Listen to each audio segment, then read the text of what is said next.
Hai Tribuners, saya Delta Gonzales. Superscore edisi spesial Piala Dunia 2022 hadir kembali menyapa Anda untuk edisi Senin 21 November 2022, dan pertandingan yang akan kita bahas di sini adalah Inggris versus Iran ya. Kalau kita lihat sekilas memang terdengar performa keduanya ini begitu jomplang. Di satu sisi timnas Inggris diisi oleh pemain-pemain top Eropa yang juga memiliki pengalaman untuk bermain di liga-liga kasta tertinggi Eropa, sementara Iran justru sebaliknya. Namun yang jelas jangan terlalu cepat mengklaim dan jangan terburu-buru mengambil kesimpulan ya, karena kita akan membahas laga Inggris versus Iran ini bersama yang pertama ada Husein Sanusi, wartawan olahraga Tribun Ternate. Halo Bang Husein. Halo Delta. Iya Bang Husein, kita di sini sedikit samar-samar mendengar suaranya Bang Husein. Bisa nanti diperjelas lagi suaranya Bang Husein ya? Ya, halo Delta. Nah, begitu kan, suaranya menggelegar dari Ternate ini ya. Dan yang kedua, kita sapa wartawan olahraga Tribun Kaltim. Ada Bang Januar Alami Jaya. Halo, apa kabar Bang Januar? Baik Mbak Delta, apa kabar? Ya, tentunya kita semua baik, kita semuanya ceria menyambut Piala Dunia 2022. Oke, untuk yang pertama ini ya, pertanyaan pertama untuk Bang Januar terlebih dahulu ini ya. Bang Januar memegang di sini Iran ya. Nah, gimana nih menurut Bang Januar performa Iran, dan sebenarnya seberapa siapkah mereka untuk tampil di Piala Dunia 2022? Makasih banyak Mbak Delta. Kalau kita bicara soal Iran siap atau tidak siap, tidak bisa kita pungkiri adalah Iran adalah salah satu tim tradisional dari Asia yang sering tampil di Piala Dunia ya kan. Tercatat tim Iran ini sudah 3 kali beruntun gitu tampil di Piala Dunia untuk mewakili zona Asia. Dan kalau dari sisi kesiapan juga saya rasa Iran juga cukup siap, karena dari kualifikasi Piala Dunia yang diikuti ya kan, Iran itu menang 8 dari catatan yang saya miliki itu ya. Iran itu menang 8 kali dari 10 pertandingan. Bahkan di pertandingan ke-8 tim asuhan Carlos Queiroz ini sudah memastikan diri melangkahkan kaki ke Qatar gitu, kalau dari sisi kesiapan gitu, Mbak Delta, seperti itu mungkin. Ya, oke. Jadi ini merupakan prestasi yang juga sudah cukup bagus bisa lolos ke Piala Dunia 2022. Meskipun pada laga perdananya akan bertemu dengan Inggris. Sekarang kita akan bergeser ke Mas Husein Sanusi. Gimana nih Inggris performanya sejauh ini? Kalau di catatan saya ini ya, 2022 ini kayaknya bukan tahunnya Inggris, karena di UNL pun, UEFA Nation League pun mereka justru terdegradasi ke UEFA Nation League B. Gimana nih untuk Bang Husein Inggris? Baik, terima kasih Mbak Delta atas waktunya, dan Mas Januar. Inggris ini memang punya tradisi yang cukup unik di Piala Dunia dengan berbagai macam atribut yang dimiliki oleh timnas Inggris. Mereka sebagai negara yang mendeklar sebagai sebuah negara di mana di situ lahirnya sepak bola, tapi mereka baru sekali menjuarai Piala Dunia pada 1966. Nah, sebenarnya apa yang terjadi dengan Inggris sehingga mereka cukup sulit sekali untuk menjuarai Piala Dunia? Yang pertama tentu faktor mentality ya. Inggris ini selalu terbayang-bayang, mereka seperti memiliki sebuah kutukan gitu kan.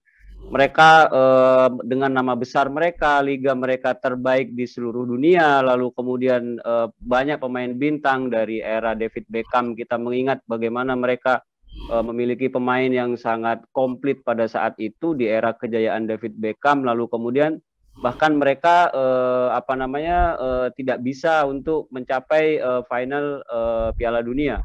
Nah, ini saya kira faktor mentality akan sangat berpengaruh besar terhadap Inggris, karena berbagai macam tekanan yang selalu dirasakan oleh pemain Inggris ketika mereka tampil di Piala Dunia. Tapi saya kurang sepakat tadi dengan Mbak Delta kalau tahun 2022 ini dikatakan sebagai bukan tahunnya timnas Inggris. Saya menganalisa seperti ini Mbak Delta. Inggris ini seharusnya ya pada tahun 2022 ini menjadi sebuah generasi yang emas bagi timnas Inggris sejak dia dipegang oleh Gareth Southgate. Kenapa saya katakan seperti itu? Karena sebelum-sebelumnya ini pelatih timnas Inggris itu nggak ada yang mampu membawa timnas Inggris sejauh seperti Gareth Southgate ya. Kita tahu bagaimana sekarang Inggris itu berada di urutan kelima FIFA, di bawah Brasil, Belgia, Argentina, Prancis, baru kemudian Inggris. Nah itu dari sisi situ sebenarnya Inggris punya modal yang cukup besar. Bagaimana mereka bisa melangkah lebih jauh lagi di Piala Dunia. Itu yang pertama. Yang kedua, timnas Inggris jangan lupa sejak dipegang oleh Gareth Southgate mereka berhasil tembus ke semifinal pada tahun 2018. Itu semifinal Piala Dunia terakhir yang berlangsung di Rusia. Lalu kemudian mereka juga menjadi runner up Euro pada tahun 2020 kemarin. Runner up loh Mbak Delta. Artinya mereka cukup ini ya, harusnya ini menjadi tahun yang sangat bagus bagi timnas Inggris, di mana mereka bisa menghilangkan semua kutukan-kutukan yang yang mereka hadapi selama ini. Artinya ini pelatih sudah lama bersama para pemain timnas Inggris, harusnya itu dia paham sekali bagaimana membenahi sisi-sisi kekurangan yang ada di skuad timnas Inggris sekarang. Ya, oke. Jadi memang ini urusannya urusan mentalitas. Memang di atas kertas jauh banget di atas angin Inggris, lebih di atas Iran gitu ya. Oke, kembali ke Bang Januar. Ngomong-ngomong soal Iran di sini, memang Iran tidak terlalu dijagokan dalam laga melawan Inggris ini. Namun dari catatan head to head, 3 menang, 1 seri dan 1 kali kalah. Bisakah timnas Iran ini berpotensi meraih hasil positif saat bertemu dengan Inggris? Makasih banyak Mbak Delta. Kalau kata saya gini, sepak bola itu Piala Dunia itu kan banyak menghadirkan sebuah kejutan-kejutan ya kan. Benar banget. Kita ingat bagaimana kemudian kalau kita bicara flashback ke belakang di tahun 2002 ketika Senegal berhadapan dengan Perancis gitu ya kan. Perancis yang waktu itu statusnya merupakan juara Piala Dunia edisi sebelumnya dan Euro 2000 kalah oleh Senegal di pertandingan perdana gitu ya kan. Atau kita kalau mau mundur ke belakang ada di tahun 90 Argentina dengan Kamerun, ketika itu Kamerun unggul atas Argentina di pertandingan perdana juga ya kan. Nah, sesuatu keajaiban juga bisa terjadi di pertandingan antara Iran dengan Inggris ini. Apalagi kita ketahui Iran ini sendiri merupakan peringkat pertama di Asia gitu kan dalam ranking FIFA gitu kan. Kemudian pemain-pemain Iran sendiri banyak yang bermain di liga-liga Eropa yang tentu sudah paham dengan kultur sepak bola Eropa. Dan satu hal mungkin yang menjadi kalau saya bilang keunggulan dari Iran terhadap Inggris ini adalah dari sisi endurance. Seperti kita tahu Liga Inggris baru saja break 1 minggu ke belakang kalau tidak salah. Bahkan 1 minggu lalu masih bermain tim-tim Inggris itu kan. Jadi praktis Southgate itu hanya punya waktu sekitar kurang dari sepekan untuk meramu taktik dan mengumpulkan pemainnya gitu kan. Berbanding terbalik kemudian dengan Queiroz yang punya banyak waktu untuk melatih Iran, untuk mempersiapkan Iran menuju Qatar gitu ya kan. Jadi dari sisi persiapan itu merupakan hal positif yang bisa diambil oleh Iran ketika menghadapi Inggris nanti. Faktor kedua mungkin faktor cuaca juga ya kan. Lokasi yang berdekatan antara Iran dengan Qatar itu juga menjadi salah satu keuntungan bagi Iran gitu kan. Walaupun sekarang musim dingin di Qatar sebenarnya tidak berbeda jauh dengan misalnya cuaca di Eropa, tapi musim dingin di Timur Tengah itu kan mungkin cuacanya agak dingin, lebih dingin bahkan dari Eropa Barat gitu kan. Sekaligus hal ini mungkin menjadi keuntungan bagi Iran dari sektor cuaca, dan ditambah lagi seperti saya bilang tadi dari sisi kesiapan dan endurance pemain Iran sendiri gitu Mbak Delta. Iya, benar. Saya setuju untuk poin keduanya karena Iran di sini memiliki didukung oleh mereka sudah bisa beradaptasi dengan cuaca yang ada di Qatar ya. Sementara Inggris, kalau saya kemarin terakhir melihat timnas Inggris saat berlatih di Qatar, mereka betul-betul kepanasan sampai mereka berlomba-lomba untuk bisa mendapatkan angin dari kipas angin. Saya masih ingat banget video itu ya. Bahkan saya melihat kayak Rashford, Harry Maguire benar-benar kepanasan waktu itu. Nah, barangkali besok bisa mengganggu timnas Inggris dalam laga saat melawan Iran. Oke, Mas Hussein, saya beralih ke timnas Inggris ini ya. memang perlu diakui kalau Inggris begitu banyak pengalaman di kancah internasional, bahkan pula sekelas Piala Dunia. Tapi ya lagi-lagi belum bisa mendapatkan trofi yang bergengsi. Kita tahu puasa juaranya sudah sangat lama sekali, 56 tahun sejak Piala Dunia 1966. Nah, akan seperti apa prediksi permainan Inggris besok, Bang Hussein? Ya, Mbak Delta, ini seperti yang dikatakan oleh Bang Junior tadi, bahwasanya saya kira Inggris harus mengantisipasi ya semua kejutan-kejutan yang akan yang bisa dihadirkan oleh Iran di pertandingan ini nanti. Satu hal yang menjadi catatan sangat penting, bahwasanya Iran ini dilatih oleh Queiroz, di mana dia cukup paham sekali dengan kultur sepak bola Inggris. Dia adalah mantan asisten pelatih Manchester United, di mana dia pernah bekerja bersama Sir Alex Ferguson, dan saya kira Queiroz ini akan menjadi faktor penentu bagaimana mereka bisa mengaduk-ngaduk emosi pemain Inggris di pertandingan ini nanti. Mungkin dari segi skill, kemampuan atau apa gitu kan, saya kira Inggris cukup diunggulkan lah dalam pertandingan melawan Iran gitu kan. Tapi tadi ada faktor cuaca disebutkan, di mana para pemain Inggris itu sangat terbiasa dengan cuaca dingin. Mereka semakin dingin, semakin bersalju, mereka akan semakin kuat. Tapi ketika berada di cuaca yang sangat panas, disitulah kelemahan yang ada yang bisa dieksploitasi oleh para pemain Iran.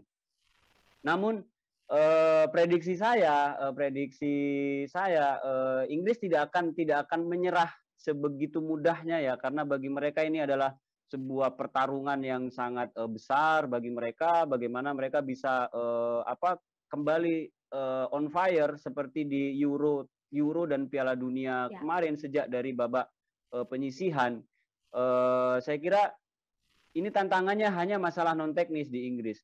Memang saya melihat Inggris datang ke Qatar sebenarnya tidak dalam kondisi yang ideal. Mereka tadi disebutkan oleh Mbak Delta, mereka kalah dalam 5 pertandingan terakhir di UEFA Nation League dan bahkan terdegradasi ke zona B. Itu sebenarnya pukulan bagi Inggris. Tapi biasanya grafik sepak bola itu seperti itu. Ketika dia sudah turun, itu akan naik lagi peak-nya. Nah, disitulah yang bisa menjadi andalan bagi Inggris, bagaimana mereka bisa mendapatkan poin penuh di laga perdana Piala Dunia 2022 ini. Ya, saya kira itu Mbak Delta. Oke. Dan memang benar 5 pertandingan terakhir Inggris menderita 2 kekalahan dan 3 seri, bahkan kalah dari tim antah berantah Hongaria. Tapi kita nggak tahu yang namanya bola itu bulat, nggak tahu. Apalagi Inggris begitu dijagokan di saat lawan Iran ini. Oke, Bang Januar, kita ngomongin Iran lagi nih. Kalau ngomongin soal pelatihnya Iran nih, Iran baru saja berganti kepelatihan dari Dragan Skocic ke Carlos Queiroz. Nah, di sini memang Queiroz itu memiliki waktu yang cukup singkat ya, karena dia baru masuk pada September 2022. Cukup singkat sekali, Pak, karena dia harus benar-benar menyusun siapa nama pemain yang harus dibawa ke Qatar pada November, 2 bulan berselang. Nah, bisakah skuad tim Meli ini bisa menjaga kedalaman ataupun kestabilan permainan mereka dalam melawan Inggris nanti? Makasih Mbak Eta. Kalau bicara Queiroz ya kan, memang Queiroz ini baru bergabung dengan Iran di bulan September 2022 kemarin, dan kalau tidak salah baru menukangi Iran di 4 pertandingan sebelum turun di Piala Dunia ini ya kan. Tapi Queiroz sendiri sebenarnya bukan orang baru di timnas Iran, karena pelatih Portugal ini kan sudah sejak 2011 kan. 2011 dia melatih Iran, kemudian berhenti di 2019 gitu ya kan. Dan dia bahkan membawa Iran di 2 Piala Dunia edisi sebelumnya, di 2014 dan 2019, meskipun prestasinya hanya sampai jalur grup gitu kan, tidak lolos dari fase grup. Tapi dengan waktu yang cukup panjang Queiroz melatih Iran dari 2011 sampai 2019, praktis dia punya waktu kurang lebih 8 tahun. Tentu dia sudah mengenal karakteristik pemain-pemain Iran dan strategi yang akan dijalankan. Terbukti dari 4 laga yang dijalaninya, dia menghasilkan satu kali kemenangan atas Uruguay dan draw pada partai uji coba. Di laga keduanya melawan Uruguay 1-1, terus di laga pertamanya 1-0. Artinya strategi yang dijalankan Queiroz itu sudah nyetel dengan timnas Iran yang ada saat ini, pemain-pemain timnas Iran saat ini, karena seperti yang saya bilang tadi, dia mengenal karakteristik pemain Milan. Yang kedua, yang juga tidak bisa dilupakan, seperti kata Bang Hussein tadi, bahwa Queiroz selama malang melintang di Eropa, terutama di Liga Inggris, dia sudah cukup lama menemani si Alex Ferguson sebagai asisten pelatih. Kemudian dia juga pernah melatih Real Madrid gitu ya kan.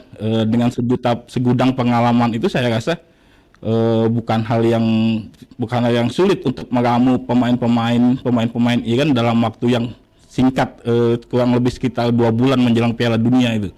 Buktinya dalam laga uji coba dia berhasil menang atas Uruguay, dan di pertandingan keduanya bahkan imbang gitu kan. Walaupun di pertandingan terakhir sebelum turun ke Piala Dunia, Iran sempat mengalami kekalahan atas Tunisia, tapi mungkin itu menjadi catatan tersendiri bagi Queiroz bersama timnas Iran gitu, Mbak Delta. Ya, oke. Jadi ini judulnya Welcome Back Carlos Queiroz ya.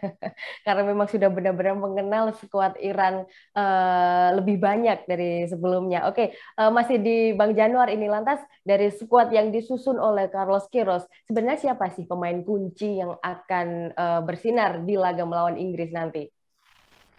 Pemain Iran ya? Ya, pemain kuncinya. Oh iya, kan. Ada beberapa pemain kunci yang mungkin bisa diandalkan oleh Queiroz ketika menghadapi Inggris nanti.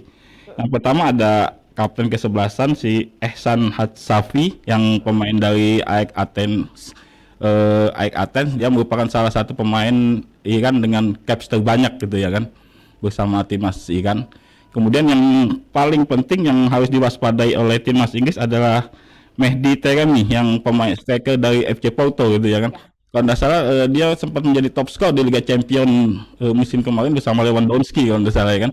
Dan ini menjadi sebuah catatan tersendiri bagi timnas Iran, dan timnas Inggris harus mewaspadai kehadiran Taremi di lini depan Iran itu. Iya, oke. Ada Taremi. Taremi memang bisa menjadi ujung tombaknya Carlos Queiroz karena sudah berpengalaman pula di FC Porto. Kalau saya menunjukkan satu nama nih, ada Sardar Azmoun dari Bayer Leverkusen. Gimana nih menurut Bang Januar? Ya, Azmoun mungkin akan menjadi striker tunggal di lini depan Iran, yang ditopang dengan Taremi di lini tengah di pemain sayap gitu ya kan. Kehadiran Azmoun tentu saja karena Azmoun ini merupakan sebuah striker dengan tipe goal getter ya kan, dan itu menjadi sebuah keunggulan tersendiri bagi Iran menghadapi back ini belakang Inggris ya kan. Ya, terutama ketika menghadapi Lord Maguire nanti, mungkin saja Lord Maguire nanti akan kebingungan menghadapi striker Bayer Leverkusen ini ya kan. Ini sebut-sebut Maguire sepertinya ada. Bisa jadi ini sudah mulai nyinggung soal Harry Maguire. Oke, berarti ada Mehdi Taremi dan juga Azmoun mungkin akan jadi striker tunggal, karena biasanya memang Queiroz memasang formasi 4-1-4-1. Nah, seperti apa jalannya nanti kita akan nonton. Oke, saya akan bergeser ke Bang Hussein Sanusi. Tadi sudah disindir-sindir ini soal Harry Maguire. Sekarang langsung saja bedah skuadnya timnas Inggris bakalan seperti apa, mulai dari kiper, back, gelandang sampai penyerang. Silakan Bang Hussein. Ya, ini sebenarnya Harry Maguire ini menjadi lelucon bagi timnas Inggris karena kiprahnya dia bersama Manchester United gitu kan. Tapi ya sudahlah, itu di liga ya. Bagaimanapun juga dia adalah seorang pemain yang sangat disayangin oleh pelatih ya, Southgate. Dia kemanapun itu selalu dibahas. Saya juga nggak ngerti. Mungkin dia jimatnya timnas Inggris mungkin ada di dunia. Tapi oke ya, ini secara overall timnas Inggris saya kira dia memilih pemain-pemain yang cukup lama bersama Southgate. Ada 26 pemain yang dia bawa ya, 26 ya jumlahnya ya. Hanya satu pemain yang merumput di liga selain daripada Liga Inggris, yaitu Liga Jerman.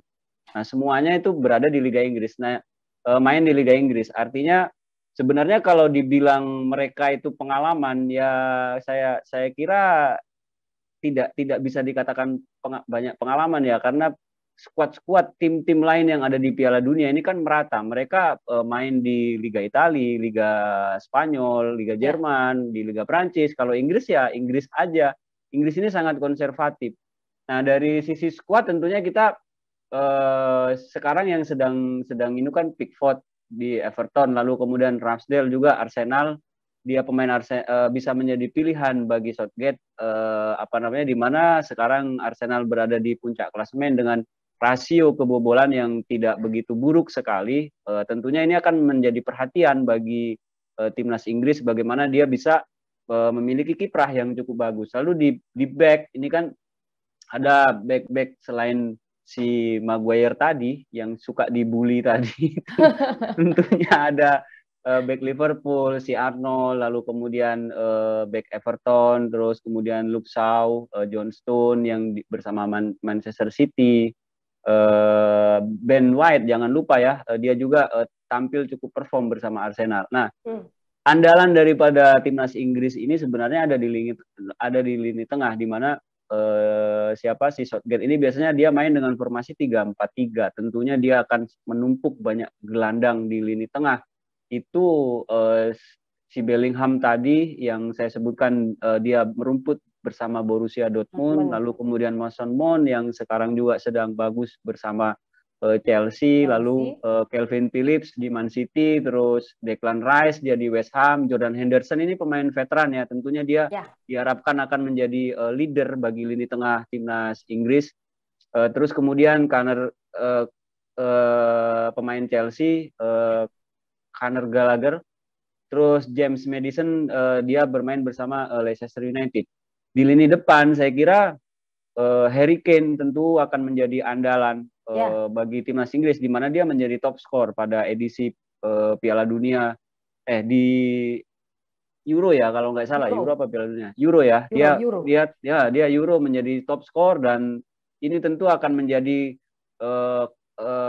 saya kira Harry Kane akan sangat ngotot ya di Piala Dunia ini, karena dia harapan dia untuk mendapatkan trofi itu hanya di Piala Dunia. Selama dia masih tidak mau pindah klub, dia akan hanya berharap dari dari piala event-event yang digelar di timnas ini.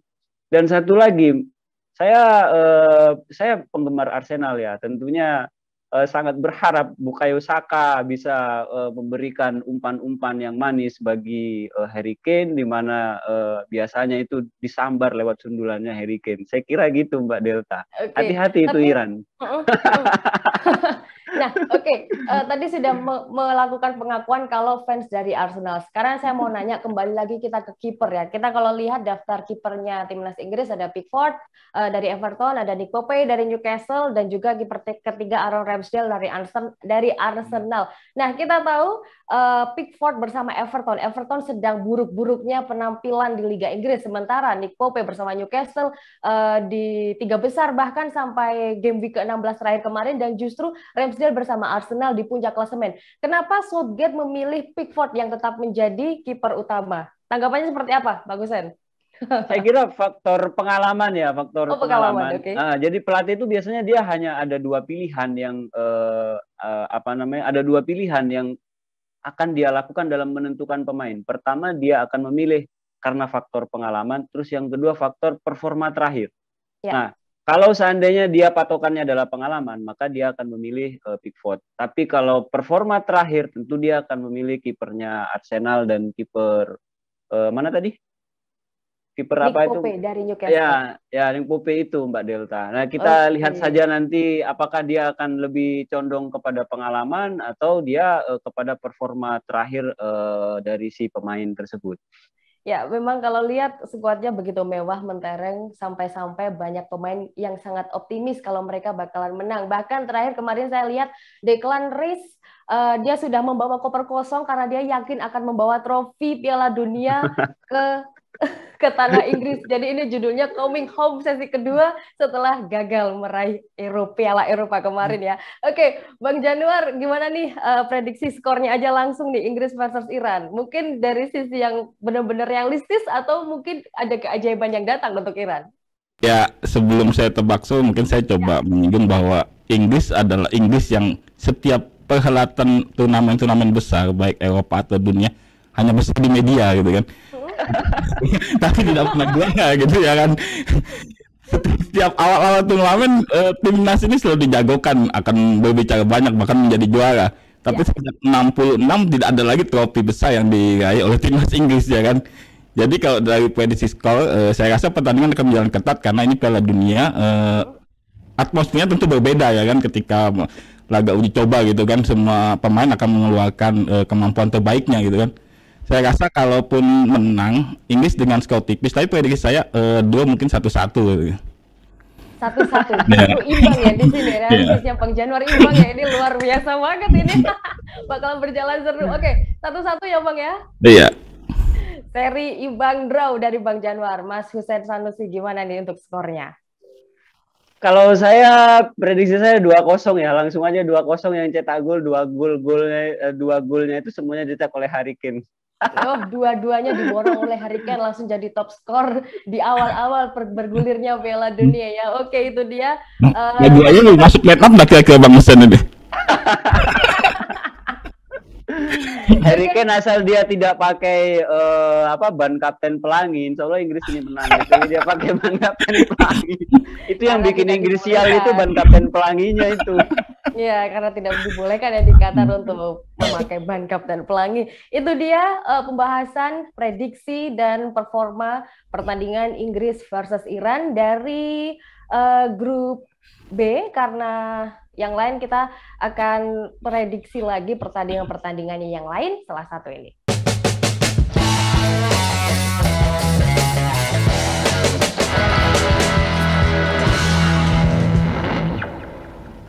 Tribuners, kembali lagi bersama Delta Gonzalez di Superskor edisi spesial Piala Dunia 2022 untuk Senin 21 November 2022. Dan pertandingan perdana dari grup B yang mempertemukan antara Senegal versus Belanda akan menjadi tema kita di bahasan kali ini.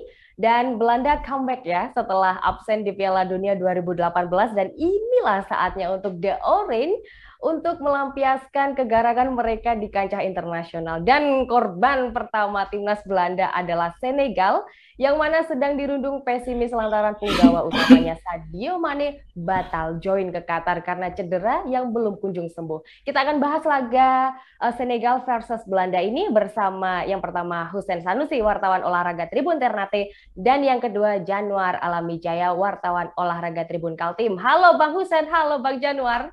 Halo, Mbak Delta. Oke, jangan lemas-lemas karena ini belum waktunya kita ngomongin big match ya.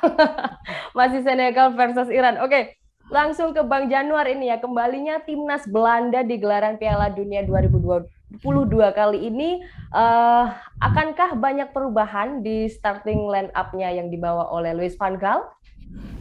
Ya, makasih banyak Mbak Delta. Kalau kita bicara Belanda di kontestasi Piala Dunia, emang beberapa kali tim oranye ini gagal lolos di perhelatan Piala Dunia ya. Tercatat selain 2018 kemarin, Belanda juga gagal lolos di 2002 ya kan. Tapi sepanjang keikutsertaan Belanda di Piala Dunia, tim ini selalu menghasilkan kejutan dan menghasilkan hasil yang besar gitu. Ya. Seperti misal dalam catatan saya semenjak tahun 1974 ya kan, tim oranye menjadi runner up, begitu juga di tahun 1978. Kemudian di tahun 90 Belanda masuk dalam 16 besar, begitu juga di tahun 94 ketika Piala Dunia berlangsung di Amerika. Belanda juga menjadi juara keempat di tahun 98 gitu kan. Kemudian di 2010 menjadi runner up, dan 2014 juara 3 kalau tidak salah. Di 2014 kemarin di Brasil ya kan. Artinya Belanda ini memang tim yang spesialis turnamen kalau dia lolos ke dalam turnamen-turnamen besar gitu kan. Walaupun beberapa kali memang dia gagal di babak kualifikasi, tapi saya rasa Belanda akan berbicara banyak di Piala Dunia Qatar 2022 ini, Mbak Delta.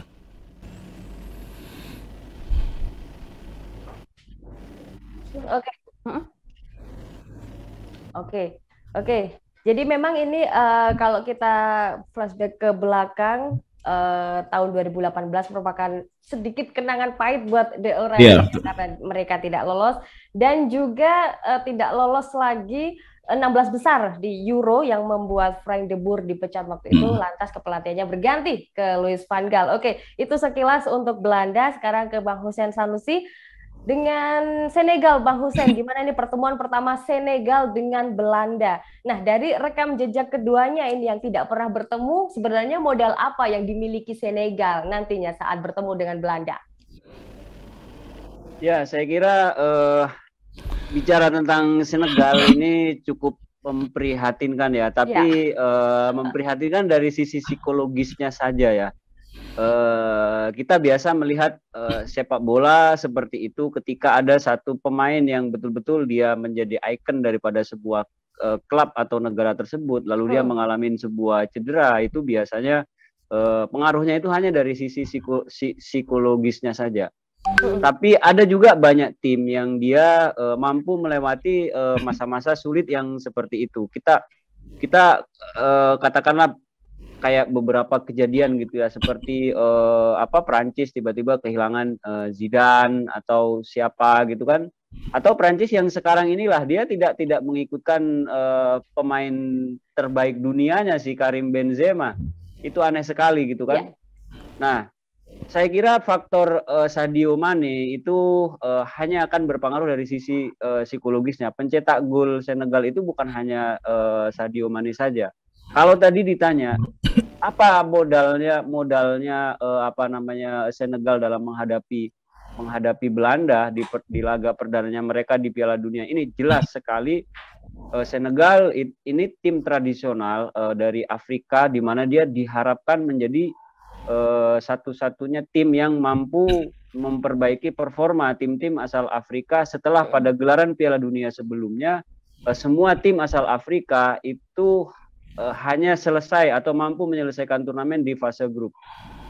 Nah, kedatangan Senegal ke Qatar ini dia modalnya sangat bagus sekali. Dia datang dengan dengan label juara Piala Afrika, terus kemudian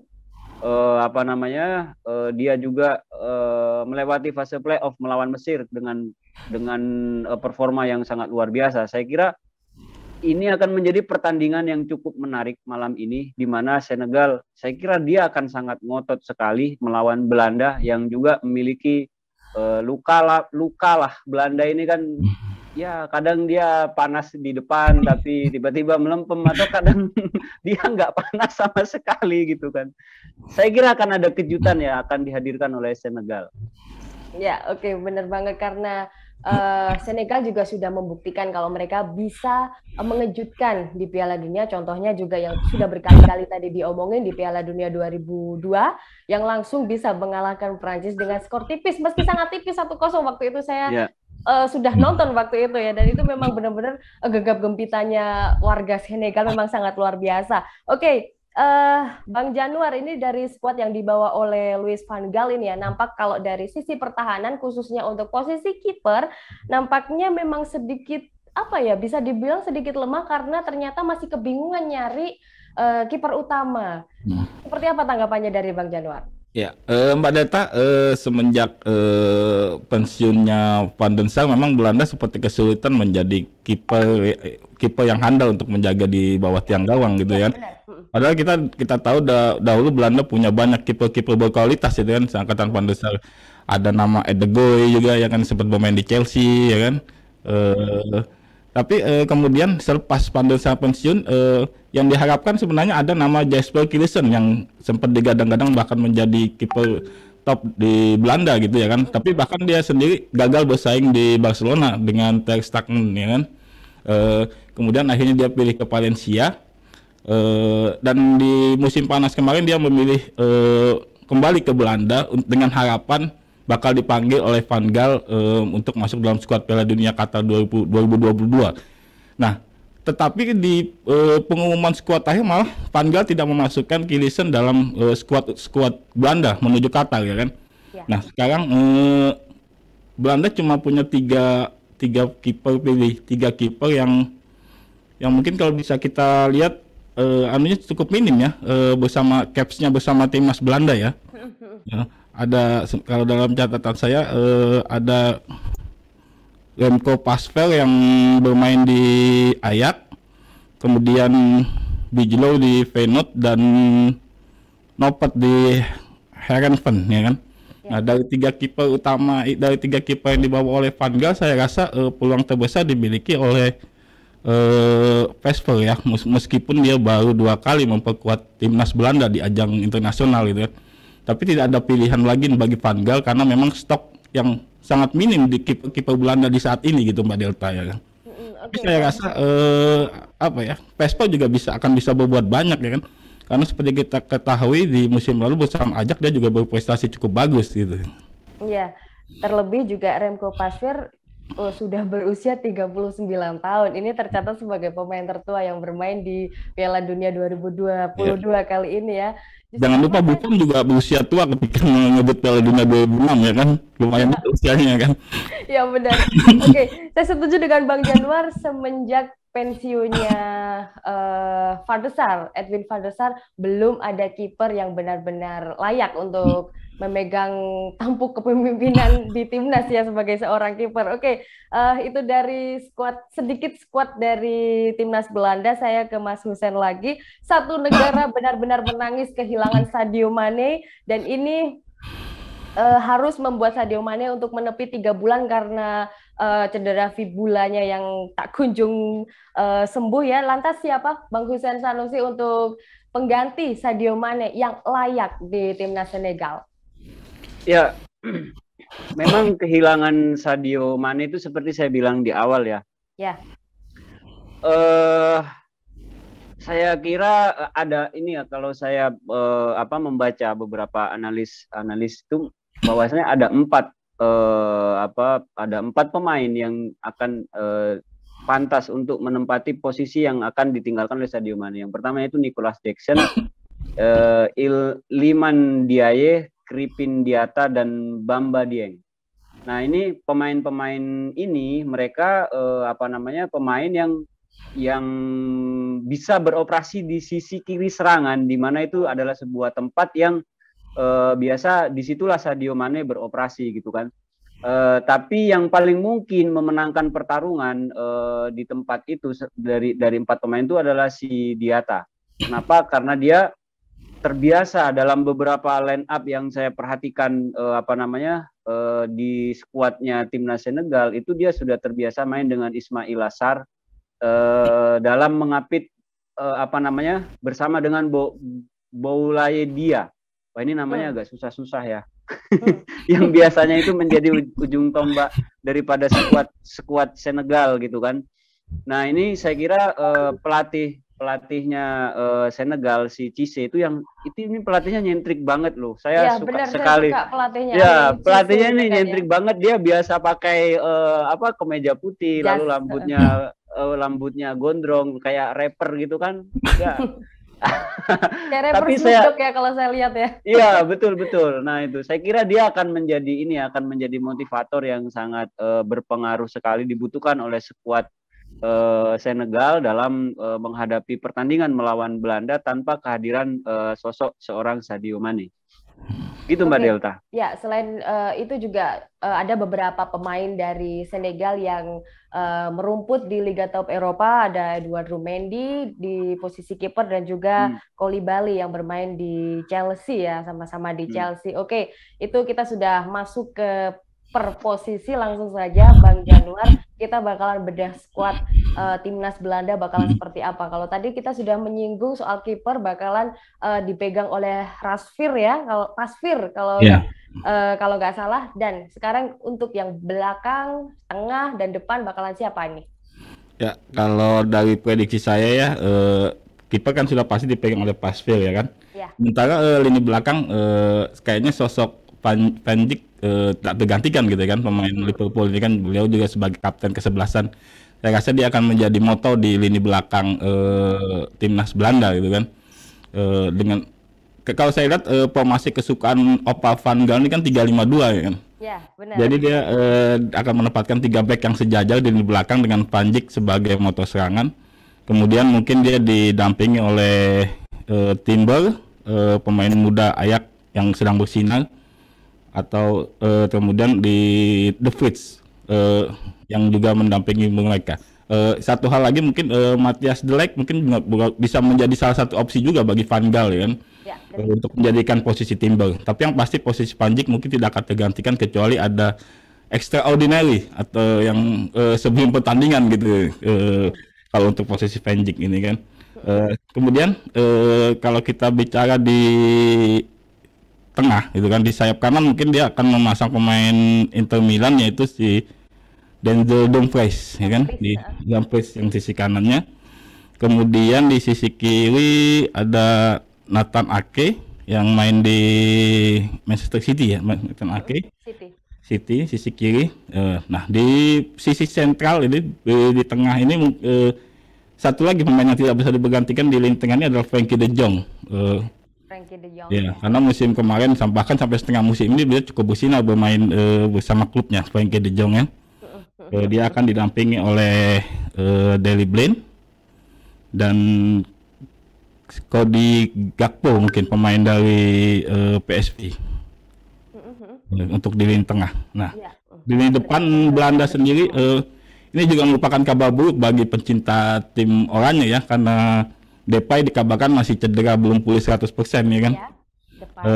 Kemudian mungkin posisi Depay salah satu opsi yang bisa diambil adalah Jensen karena tipikalnya mungkin sama antara Jensen dengan hampir mirip lah antara Jensen dengan Depay ini, walaupun dari sisi kualitas masih di bawah Depay, tapi mungkin Jensen bisa menjadi pendamping bagi Backwins di lini depan Belanda nanti malam melawan Senegal. Oke.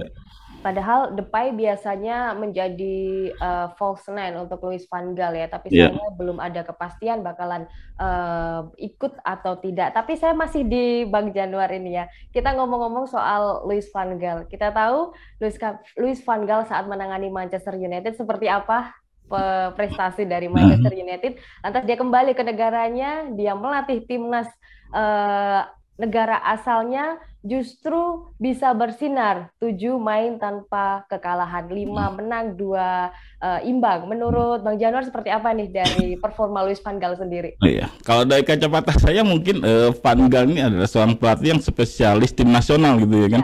Karena beberapa kali menangani klub dia tidak berhasil. Mungkin dia hampir sama dengan kompatriotnya dari Belanda yaitu Gus Hiddink, yang juga sama-sama berhasil ketika menangani timnas gitu kan di Korea Selatan dan Belanda di 98 kemarin gitu.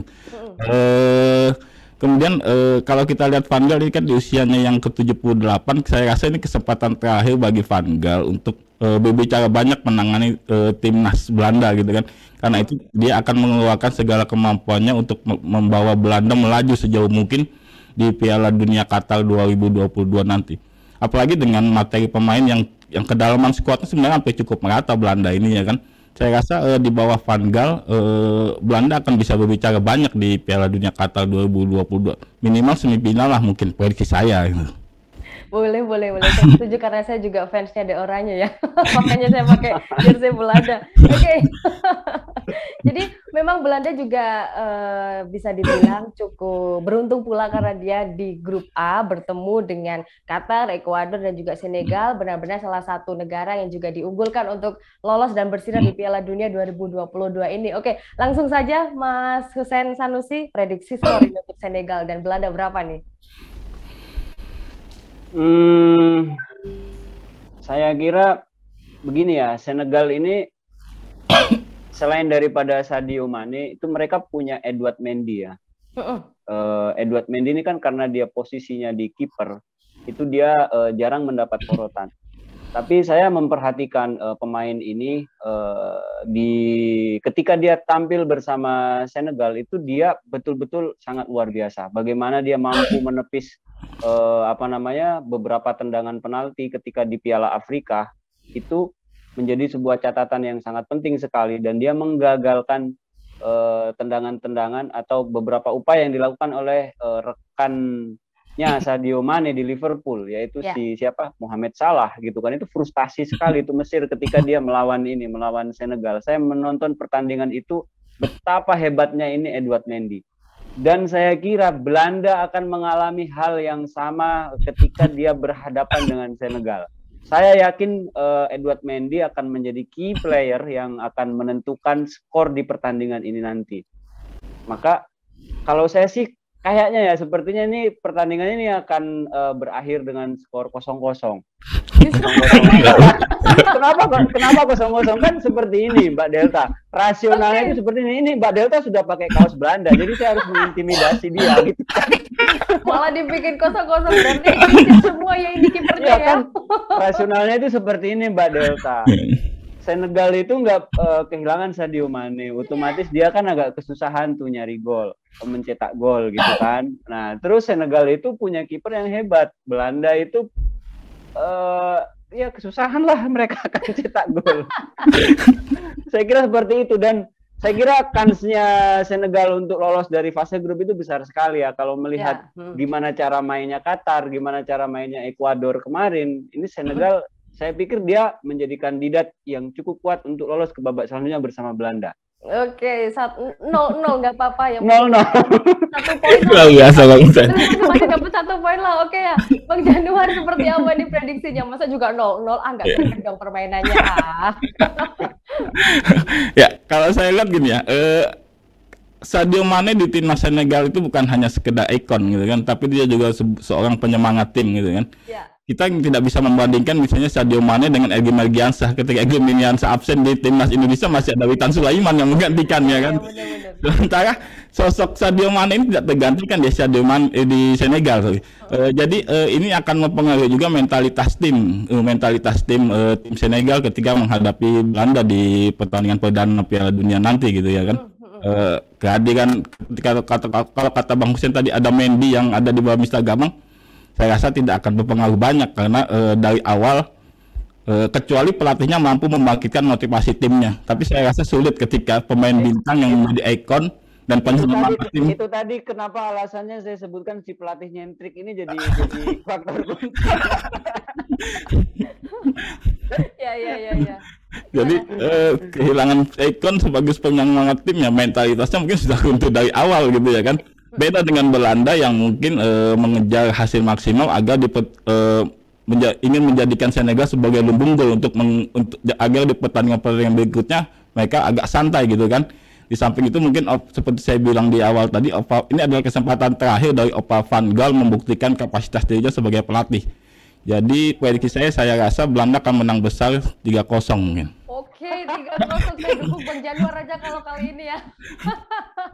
3-0 ini golnya siapa aja nih Bang Januar nih? Mungkin satu Van Dijk dari sundulan corner ya kan?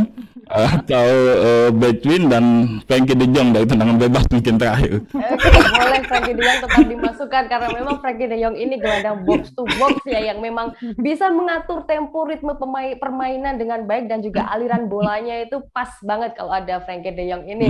Oke, terima kasih ya untuk Bang Hussein Sanusi, wartawan olahraga dari Tribun Ternate, dan juga Januar Alamijaya. Terima kasih Bang Januar, wartawan olahraga dari Tribun Kaltim, sudah gabung bersama saya Delta Gonzales di sini ya. Oke, Tribuners, akan seperti apa laga Inggris versus Iran kita akan nonton setelah ini ya. Dan itu dia ulasan pertandingan di Piala Dunia 2022 untuk edisi Senin 21 November 2022. Dan jangan lewatkan untuk Anda semuanya program Super Score edisi spesial Piala Dunia yang akan tayang di YouTube Tribun News dan Facebook Tribun News. Kami tayang setiap hari selama gelaran Piala Dunia tepat 1 jam jelang pertandingan. Saya Delta Gonzales pamit undur diri. Jumpa lagi. Terima kasih sudah nonton. Jangan lupa like, subscribe, dan share ya.